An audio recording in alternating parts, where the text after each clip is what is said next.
বুদ্ধদেব বাবুকে বলেছে শাসক শ্রেণীর বিশ্বস্ত কুকুর। বলছে বুদ্ধদেব ভট্টাচার্য তার অঙ্গুলি হেলনে খুন হওয়া জনগণদের ঋণ শোধ করতে তাকে গণ আদালতে মারা হয়নি, মন্ত্রীর উপর হামলা করতে গিয়ে নাটক করতে গিয়ে জখম হয়ে শুয়ে আছে, ওইখানে গিয়ে নিজের ছবি তুলতে হবে, দেখাতে হবে তৃণমূলের বিরুদ্ধে।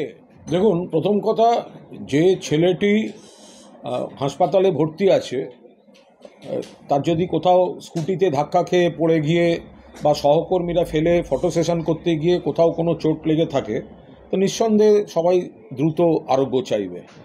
কিন্তু সে যেভাবে শিক্ষামন্ত্রীকে আক্রমণ করেছে, যেভাবে শিক্ষামন্ত্রীকে হামলা করতে গেছে, তাদের সঙ্গে তো ছিল।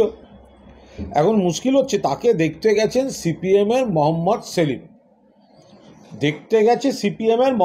সেলিম, আচ্ছা সেইটা হচ্ছে, ধরুন এইটা হচ্ছে তার ছবি যে মোহাম্মদ সেলিম দেখতে যাচ্ছেন একজন ছাত্রকে, দেখতে গেছেন কেন না একটু তৃণমূল বিরোধী প্রচার হবে। কিন্তু এই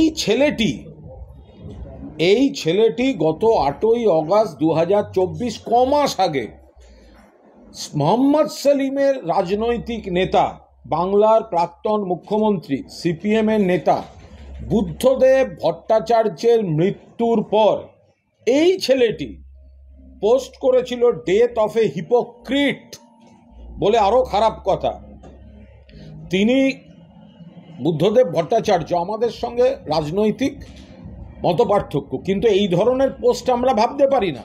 আমাদের নেতা নেত্রীরা এবারও মৃত্যুর পর প্রথম বুদ্ধদেব বাবুর জন্মদিন, তাতে আমাদের নেতা নেত্রীরা আমরা সেখানে পোস্ট করেছি।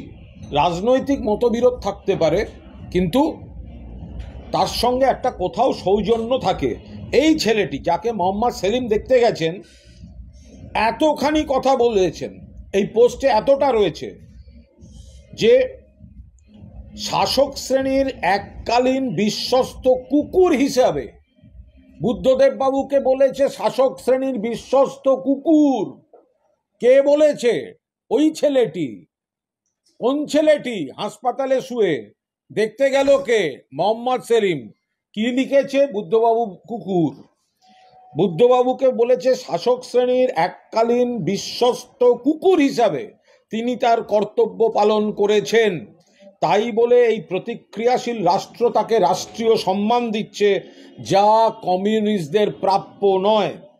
বুদ্ধদেব ভট্টাচার্যের স্বাভাবিক মৃত্যু হয়েছে, তার অঙ্গুলি হেলনে খুন হওয়া জনগণ ও কমিউনিস্টদের ঋণ শোধ করতে গণ আদালতে মারা হয়নি, যে আনন্দের সঙ্গে পালন করার কিছু হয়েছে।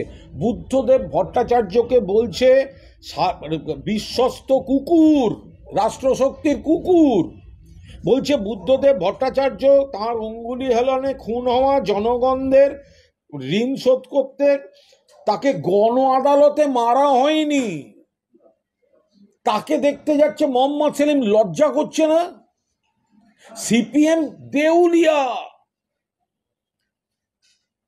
অতি বাম, মন্ত্রীর উপর হামলা করতে গিয়ে নাটক করতে গিয়ে জখম হয়ে শুয়ে আছে, ওইখানে গিয়ে নিজের ছবি তুলতে হবে, দেখাতে হবে তৃণমূলের বিরুদ্ধে।